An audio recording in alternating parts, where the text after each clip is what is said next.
You're watching The End Zone, sponsored by Brahms.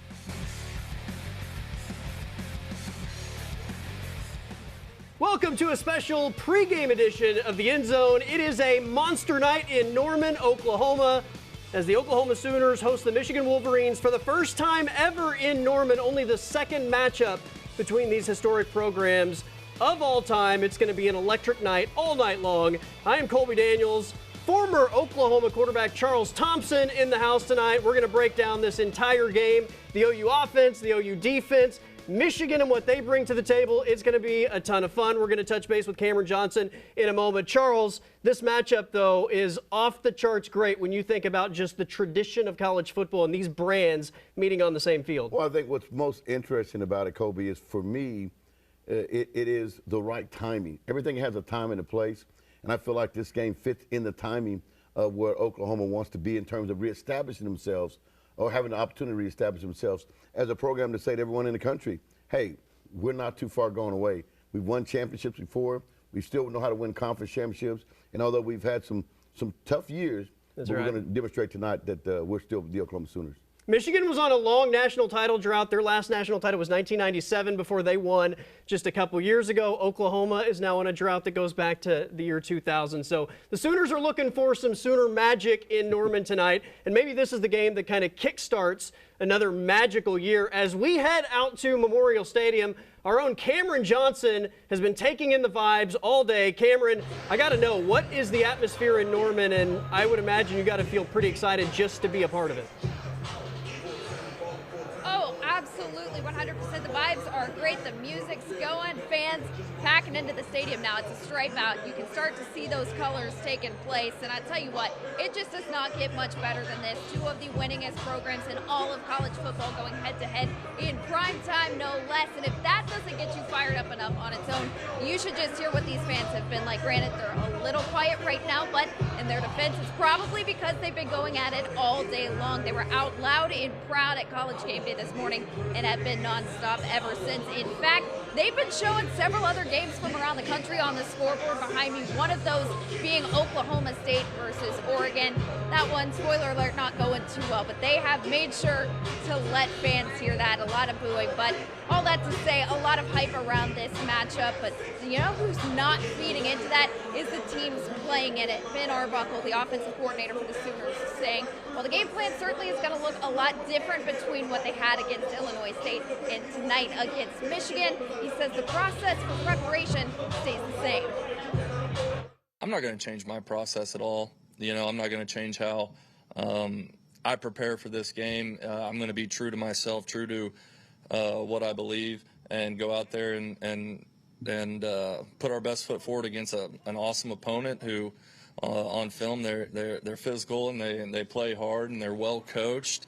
But just put our best foot forward in that regard and stick true to our process and have the boys ready to go on Saturday. Now, this matchup drawing a lot of attention for a number of reasons. Two blue blood programs, not to mention a top 20 showdown, but it's also marking the return of Sharon Moore to his alma mater. He's in his second season as the Wolverines head coach, meaning that he actually played his career here at Norman back in 2006, 2007, played on the offensive line, meaning there's a lot of familiarity with the guys on the Sooners sideline. In fact, Brent Venables actually his defensive coordinator when he played Kevin Wilson, the offensive coordinator. Then as far as teammates, Joe John Finley, the tight ends coach here at OU, as well as DeMarco Murray, both guys he played with. He says there's a lot of love between him and this program, but that this trip is strictly business. A lot of people that I know on the staff and have a lot of respect for, and it's a great town, great place, but this is about the kids. You know, it's not about me. It's not about any return to home for me. It's about the players on our football team going to go try to win a game. It's going to be an awesome atmosphere. Don't get me wrong. It's a great town, and obviously I got my degree from there, and there's a love there. But like these kids are what's special to me. And it's a night game in an SEC environment, so it's going to be loud. So. But we played in loud environments, but we're going to have to prepare for the noise. Well, a lot of love between him and this program, like he said, but when asked, he said there has been no communication between he and his former teammates and coaches, and instead is electing to do the talking on the field. As for what happens afterwards, That is yet to be determined, but got to be a fun one no matter what. Kickoff just coming up very soon. Vibes very good here in Norman. Have more for you coming up in just a bit, but for now, back to you guys. We will touch base with you again. Before kickoff happens, I got to get another vibe check out at Memorial Stadium, as the fans have been off the charts excited for this all week long. And we got to get game picks as well, so we'll do that at the end of the show. Once again, Charles Thompson, former Oklahoma quarterback, joining us as we get ready for this OU-Michigan game, less than now 30 minutes away. She mentioned it, the historic nature of these two teams. Blue blood universities, right? I mean, they are as blue as it gets in terms of Oklahoma and Michigan. And I started going through some of the all-time numbers in terms of wins and winning percentage. Check this out. This is where they rank in the history of college football all time. Michigan is first in wins. Oklahoma is sixth. Now, I will say, you have teams like Princeton and Yale and some of these others that haven't done anything in college football for nearly 100 years, but have, got a jump start in the early days. But wins, winning percentage, national championships, Heisman winners, both of these teams rank in the top 10 all time. You start to look at some of the other numbers in terms of conference championships, bowl games, All-Americans, NFL draft picks. I mean, outside of Michigan ranking 11th all time in bowl game appearances, both of these programs rank inside the top 10 all time in every one of these categories. It's pretty incredible long term what these programs have accomplished. Well, you said it best. I mean, it's the two blue blood programs that exist in college football. When you go back to history of looking at things, you talk about Michigan, the Ohio State, you talk about Oklahoma, you talk about Texas, you bring up Nebraska, you bring up the USCs. These fit right in that. And it's amazing that these two programs only met twice. Yeah. This is the second time. The first time it's happened outside of a bowl in the regular season. So it'll be an interesting matchup. Listen, I was in the stands last year when Alabama came, that night game. I know that atmosphere was pretty fine. Special atmosphere, electric. Yeah. There in Norman. I think tonight will be the same. Yeah, and I think because of what's on the line in terms of this season and projecting forward, the Alabama game was special because it kind of salvaged what was a season that was kind of in a nosedive. This is a season that still has a lot of hope in terms of what the Sooners can accomplish, and a win tonight, I think, just puts them on a pretty crazy trajectory for what could happen down the stretch. Now, these are both programs that struggled last year. Obviously, Jim Harbaugh moved on after the national championship. Sharon Moore takes over. Michigan had their struggles. We know what happened with Brent Venables and Oklahoma, but they hit the reset button offensively in the offseason. They bring in John Mateer, who threw for a Sooners debut record, breaking Baker Mayfield's record, 392 yards last week. He had 3 passing touchdowns, had another on the ground, one of the top dual-threat quarterbacks in the country.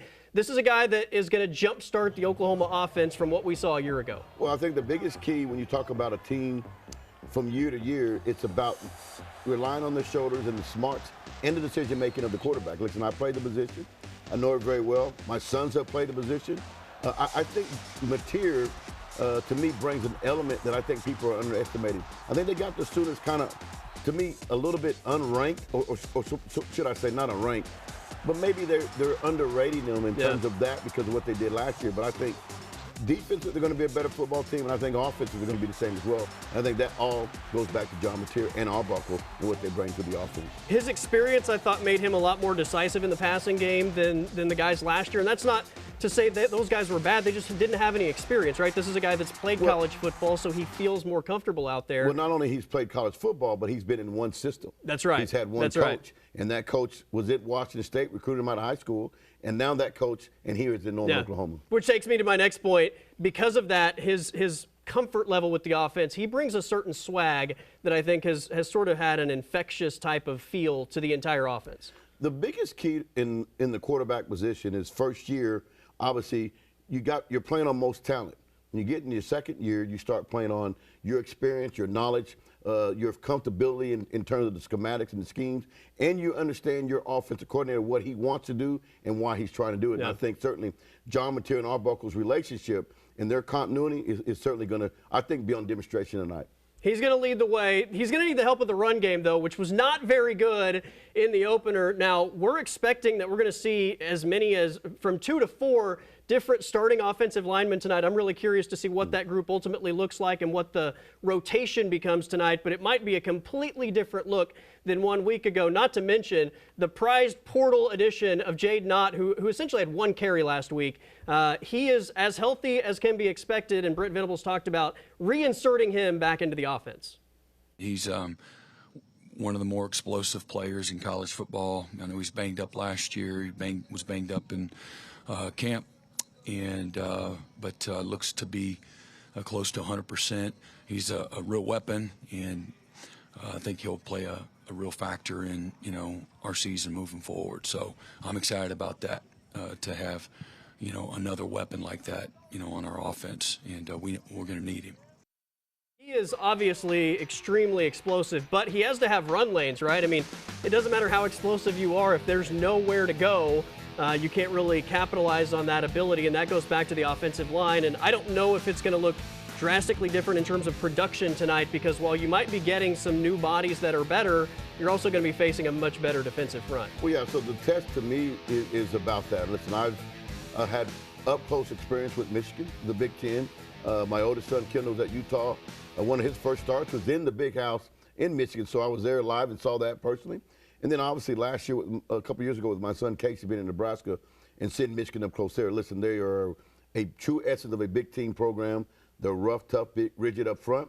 They'll rely on their running game, and so their defense and offense will be predicated on how they stop the run and how they're able to run. If they can do those things tonight, then certainly the Sooners will have their hands full. But on the flip side, Kobe, I don't know that I necessarily think the running game for Oklahoma has to be stellar. I think John Mateer and Arbuckle know how to manipulate things strategically in relations to the back end. And I think Oklahoma will be a lot more explosive because John Mateer knows what he's looking for, knows exactly where the receiver's supposed to be. And I think that knowledge of what he has, along with being comfortable with Arbuckle, it should show up and be a positive advantage to the Sooners tonight. My only worry would be if you don't at least present the threat of a run game. That Michigan front seven is so good that if they're able to just pin their ears back knowing that you can't run the football and it's all pass, that those inexperienced offensive linemen may allow Michigan to get into the backfield and disrupt things. But I think your point is absolutely valid. He knows what he's doing. Ben Arbuckle is going to be creative with the play calling, and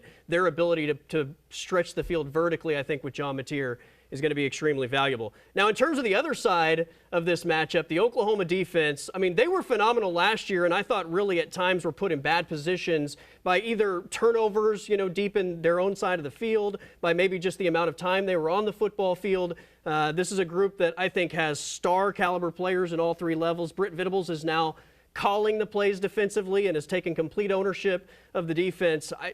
I think that group is one of the best in college football. Well, it's funny you say that. I just had a conversation. Both of my sons, Kendall and Casey, were talking about that. When you're specialized in something that you're specialized in, nobody does it better than you. And I think when you hear that Brent Venables is taking back over defense, it makes a lot of sense. Listen, they are one of the most thorough prepared units that I've seen. Brent Venables gets his defense prepared like offensive coordinators get their offensive prepared. They know the elements of every aspect of the opponents coming in with strengths and weaknesses. They know particular people. The left tackle, maybe he slides a little bit this way, that way.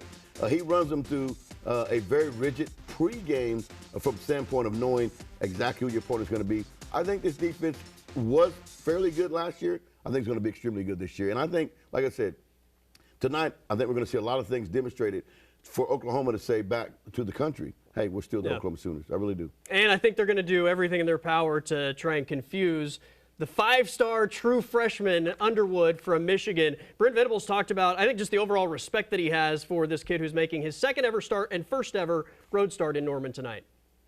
He's a guy that, and he's, as I said, to open up, man, he's a little different. And again, it reminds me a lot of a Trevor Lawrence, just quick, decisive, accurate, poised, tough, consistent, and there's a reason he was the #1 player in America. Overall, you look at Bryce Underwood, he just turned 18 3 weeks ago, signed a $12.5 million NIL deal. Now he's on the big stage, College Game Day in town, this national matchup against a terrific defense. I mean, this kind of feels like one way or the other, somebody is going to really make a name for themselves, OU defense or Bryce Underwood. He's got a terrific run game behind him. Justice Haynes, the Alabama transfer, went for about 170 yards last week and 3 touchdowns. But Michigan is going to be Michigan, right? They're going to put him in situations where it's not necessarily all on his shoulders, and they're going to try to put him in a position where they succeed on first down and put him in positions to win. Well, if you go back and watch the last couple of years, J.J. McCarthy came out of Michigan. Although people looked at him in essence in terms, they still relied on the running game, even with his experience. That's right. When he was at the helm of the Michigan offense. So their identity is to run the football. Their identity in the Big Ten is that they're rough and rugged up front. They want to try to lean on you a little bit. But I think to the flip side of that, Kobe, I think 3 or 4 years ago when Oklahoma was in the Big 12, that might be more of a concern. But they've spent some time now in the SEC. This would just be like another walk in the park. They've seen other offensive linemen try to lean on them when you talk about their times in the SEC. Brent Venables had time with being at Clemson. This, to me, is, like I said, it sets up as a right time for this program. Under Brent Venables, who we'll talk about later, I think this could be a big stage for him to let everyone know, including inside and outside the program, this is why I took this job. You know a few things about freshman quarterbacks playing, right? I mean, between you and your sons, you've been around football a long time. Look, Arch Manning a week ago, right, goes into a hostile atmosphere on the road against a really good defense, and everybody was expecting this guy to look like a Heisman winner in his first start. Didn't really go that way. I think Bryce Underwood is really talented as well, but he's also going into a similar situation against a really quality defense, hostile atmosphere. It's not a necessarily easy thing to do, to just go on the road and be the guy that everybody thinks you're going to be. Well, I think the thing that is important to realize and recognize in that, Kobe, is in 1987, I made my first start, and I'd been playing all year. You know, people talk about Arch started last year, did some things, but in games that weren't really high tempo, high pressure. My first start was at home against Missouri back in 1987, and we were favored by 50 points, and we ended up barely winning the game, 17-14, and I played horrendous. And all the national pundits on the TV the next week downrated Oklahoma. We got voted, been #1 all year long, still was undefeated.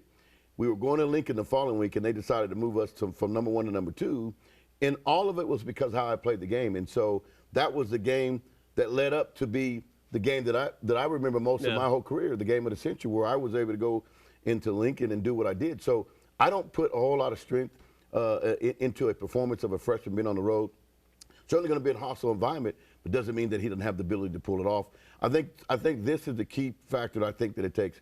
Brent Venables, last week we saw when Texas went into Ohio State, Matt Patricia gave Steve Sarkisian and Arch Manning fits what he was able to disguise, and that was quoted by him himself. I think Brent Venables had to have some kind of package there waiting for Underwood's and the offensive coordinator as well. I would imagine they are ultra aggressive, and you see a lot of pre-snap movement to do everything in their power to confuse the newly turned 18-year-old quarterback of the Michigan Wolverines. It's a pretty incredible atmosphere in Norman all day long. If you've been watching social media or even College Game Day this morning, it has been turned up since the sun rose bright and early this morning. And the tailgating scene has been off the charts as well. Our own Christina Santiago made the rounds to give you a look at tailgating in Norman for this monster matchup.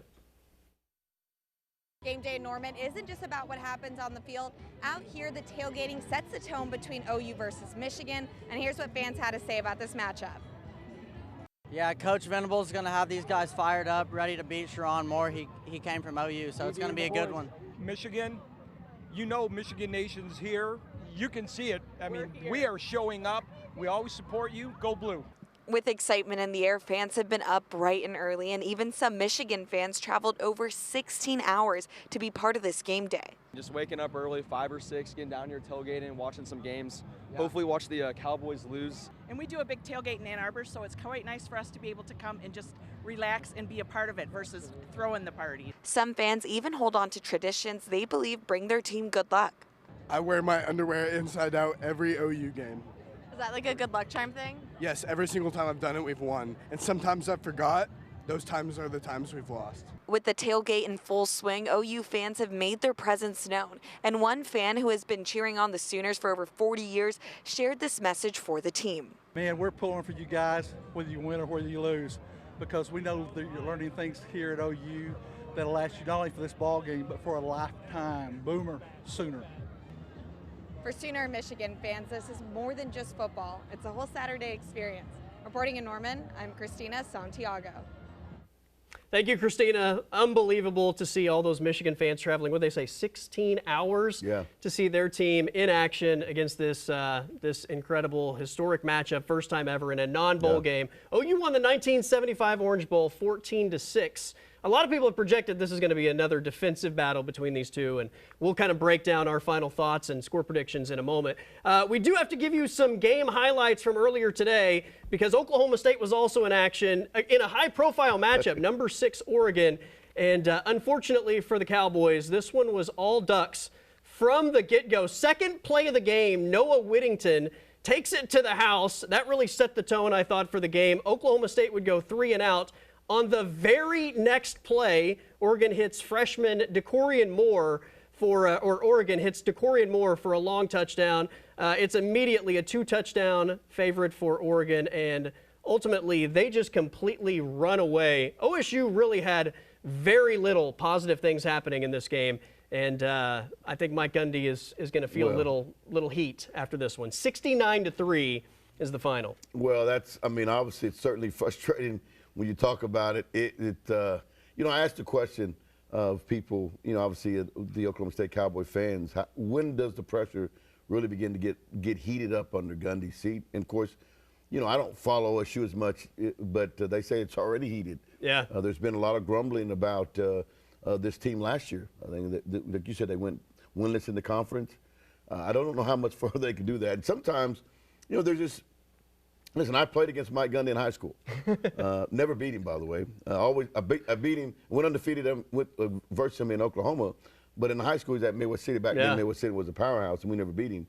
And so I like Mike, you know, although it's going to be, they got to sit down and reevaluate it. And sometimes you kind of know maybe it was time to move on and do something different. I don't know if this is the time for him, but certainly I can tell you there are a lot of conversations being taken place now. Yeah. After a performance like this, 69-3 is just it's just a humbling and really totally embarrassing experience for the Oklahoma State Cowboys. There was a lot of talk this week that Oregon being favored by 4 touchdowns was completely disrespectful to Oklahoma State, and really it was disrespectful because it wasn't enough, right? I mean, that was a complete domination. And Oklahoma State has next week off and a little extra time to regroup. They absolutely need it after what happened in Eugene. All right, let's head back to Norman as once again Cameron Johnson rejoins us. All right, Cameron, I told you I was going to need another vibe check. We are about less than 10 minutes away now from kickoff. What is your overall experience right now of what the OU fan base is like and just the excitement as we get closer and closer to kickoff? Well, you talk about excitement, listen to this. I told you the vibes were good earlier. They're great now. The team doing their walk into the end zone right now. There you have it. It is so close to kickoff here. The official time inside 30 minutes away now. But Michigan getting ready to walk off the field here. I'll let the fans speak for it. Here come the boos. Yeah, it's fun. This is an electric atmosphere. And, you know, Christina mentioned that the Michigan fans have traveled all this way. It is easy to spot them. That maze stands out in this sea of crimson and cream. It is just, you can tell this has the makings of a very high-profile electric matchup in this place. I was here for the Ohio State matchup way back in 2016, I think it was.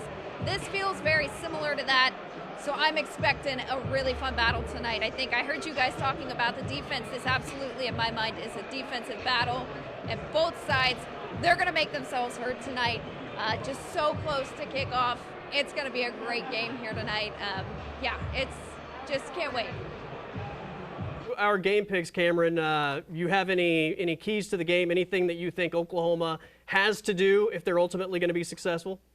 Yeah, I think Sharon Moore, Michigan's head coach, was very forthright in saying they're going to come after John Mateer. He's the key to the offense. So the offensive line is going to have to step up, protect him well. Yes, it would be fantastic to get that run game going, just knowing that they're going to try and take John Mateer out early. Same deal defensively, Bryce Underwood. He's being tested on the road for the first time, kind of like Arch Manning. I think I heard you guys mentioning that as well. So this is going to come down to the defenses 100%. OU needs to come out flying, set the tone early, and I think that is what it'll take for the Sooners to come away with a statement win here tonight. But of course, we'll find out very soon. All right, let's call our shot, right? It's time for game picks, score predictions. Cameron, we'll start with you. What do you got? Well, like I said, defense is the name of the game in this one. I don't think there will be a ton of scoring. I think field goals will make a difference in this one as well. I've got OU winning this one 24-17. Cameron, we appreciate it. Have a great time. Enjoy the atmosphere, and we'll talk to you after the game for postgame. Charles, what do you think? I think this is a game that's going to be. I think Oklahoma offense is going to announce to the big football world, hey, John Mateer and Arbuckle is the reason why we got him here, and this is why we're going to show you tonight. I think Brent Venables. I think the defense will give up some things here and there. I think Oklahoma can come out and win this game 35-24 is what I got. I think this is one of those games early on where kind of like two boxers in a high-profile matchup. They're just kind of taking it easy, feeling each other out, trying to get a read, to get a couple jabs every once in a while, trying to get the timing. Not a lot of big offense in my mind early in this game. I think it's a defensive battle. Ultimately, I think you do get some big plays. I think Oklahoma is able to separate late. I do think this is a physical game. I think this is a hard-fought game back and forth, but I think in the second half, Oklahoma hits some big plays with Ben Arbuckle and John Mateer's offense, maybe get a little separation. The defense is able to pin their ears back and get after that freshman quarterback. And to me, that is the difference in the game. I think Oklahoma controls first down defensively and puts Bryce Underwood in some uncomfortable positions. And ultimately, again, I think it's a second-half Sooner win. Well, I think it's certainly this. It's a stage for somebody to announce that they're here, that they're there. Could it be Underwood being a freshman statement, or could it be John Mateer? And I think, to me, Mateer is the one position at home, experience with his offense, not in a hostile environment like Underwood is. I'm leaning towards Mateer, and I think that's what's going to happen tonight. When you think about this season and what's coming up, a win tonight or a loss tonight, I mean, obviously is going to give Sooner fans two completely different feelings, but you go to Temple next week, you have Auburn and the return of Jackson Arnold in a couple weeks, Kent State, and then Texas, and then it's an SEC gauntlet on the back half of the schedule. Tonight is really going to set the tone for what this 2025 season is and how fans are going to feel, I think, going into Auburn and Texas and the rest of that SEC schedule. If you don't win this one, I don't know that there's going to be a ton of confidence the rest of the way. If you do win this one, you start to ask that question, what if? What if you get Texas in a rivalry game? What if you're able to take care of, the teams like Ole Miss and Missouri and LSU that come into your house? What does that look like at the end of the year? I think no matter the outcome, there's going to be a lot of hot takes, good and bad, about this Sooner team following tonight. Listen, at the end of the day, for me, you got to find a way to win this game. This sets the tempo, sends a message out to the country. Hey, Boomer Sooner, Oklahoma's back. I think tonight that's what they say. They're the veteran team. They have the veteran quarterback. It's in their house. If you don't win this one, are you ever going to win the big matchups, right? I mean, I think that's a fair question in the Brent Venables era, so a monster game for Brent Venables. All right, that is it for us. We're going to let you get to kickoff. It's a big matchup. We will have post-game coverage breaking down everything through all four quarters. Thanks to Charles Thompson. I am Colby Daniels. We'll see you after the game. Oklahoma, Michigan from Norman tonight.